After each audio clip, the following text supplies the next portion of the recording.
좀 잘못된 용어고, 아무 이유 없이 특발적으로 나타난다고 해서 특발성 관절낭에 유착이 생기고 회전근개파열이나 그다음에 석회성 건염이라든지 충돌 증후군이란 그런 것들에 극심한 통증으로 많이 오시고요.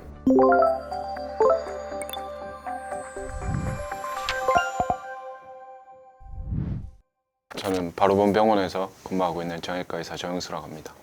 예전에는 50대에 많이 생겼었긴 하지만 요즘에는 이 유병률 자체가 30대든 40대든 이게 낮아지고 있는 추세라서 이렇게 뭐 우스갯소리로 30견, 40견이라고 얘기를 하긴 합니다.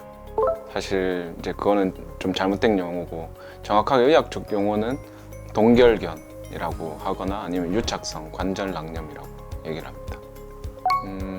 일단 원인은 아무 이유 없이 특발적으로 나타난다고 해서 특발성 또는 1차성 뭐 동결견이라고 얘기를 하기도 하고요. 뭐 원인은 다양하지만 일단 뭐 어떤 원인에서든 어깨 관절을 둘러싸고 있는 관절낭에 염증이 생기고, 그 생기고 나면 이제 이 염증들에 의해서 관절낭에 유착이 생기다 보면 이제 어깨 관절이 굳고 고식견이 진행이 되게 되거든요. 네, 그런 질환입니다.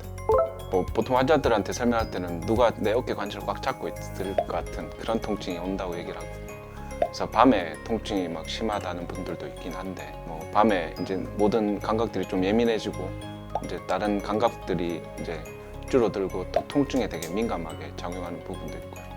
또 하나는 이제 우리가 팔을 이렇게 중력에 의해서 팔 무게 때문에 이 견봉 하공간이라는 공간이 이렇게 늘어나거든요.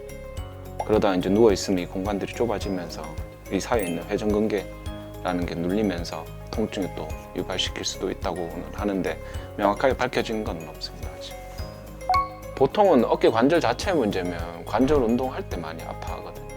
그래서 가만히 있을 땐 괜찮고, 보통 막 움직이고 어깨 많이 한번 써보고 아니면 어깨 만세 해보라 하고 그러다 보면 잘 못 드시거나 아니면 그냥 움직일 때 통증이 있다 하면 관절 자체 문제일 수도 있겠구나 해서 어깨 관절에 대한 검사를 진행을 하죠. 2차성 동결견이란 게 말씀하셨던 회전근개파열이나 그다음에 석회성 건염이라든지 충돌 증후군이란 그런 것들에 의해서 생기는 거기 때문에 그것들의 원인에 의해서 염증이 생기고, 염증이 생기면 관절낭에 이제 유착이 생기고 그러다 보면 관절 운동이 제한이 생기는 거거든요. 그러니까 회전근개파열이나 이런 거는 별개의 질환이보다는 연속적인 질환들이거든요. 그러니까 충돌 증후군이 생기면 그게 계속 충돌이 되다 보면 회전근개 파열이 생길 거고요. 파열이 생기고 통증이 있다 보면 어깨가 굳을 거고요. 이렇게 연속적으로 흘러가게 될 것 같아요. 대부분 일단 충돌 증후군부터해서 회전근개 파열은 어느 정도 연속성이 있거든요. 그래서 젊은 환자분들한테 충돌 증후군이 많이 생기는데 어떤 이유에서든 여기 견봉에 이제 뼈가 자라거나 이쪽에도 이제 뭐 상완골의 대전자 쪽에 뼈가 자라거나 어쨌든 그래서 이 공간이 좁아지게 되면 이 어깨 관절이 움직이다가 하면 이 회전근개가 이 공간 좁아진 데서 끼면서 충돌 증후군이 발생하게 되거든요.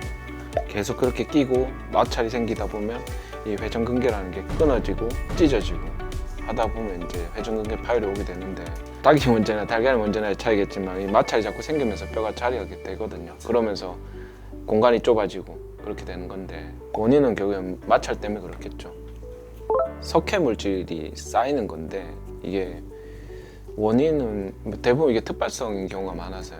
이거는 좀 더 질환이 아까 말씀드린 회전근개 파열이나 아니면 뭐 어떤 충돌 증후군하고 약간 양상이 다른 게 그 석회성 건염이 있을 때는 극심한 통증으로 많이 오시거든요. 그래서 그 회전근개 위에 있는 이런 견봉 하공간이나 아니면 견갑 앞에 있는 견갑 하건 앞에 공간에 석회화가 많이 생겨서 급성으로 염증을 일으키거든요. 그 염증을 일으키면서 통증을 유발을 하게 되죠. 그러면서 이제 통증이 줄어들면서 그 염증 때문에 또 관절낭이 유착되면 유착성 관절낭, 동결견이 다시 오게 되고, 사실 도움되는 거 하면 되거든요.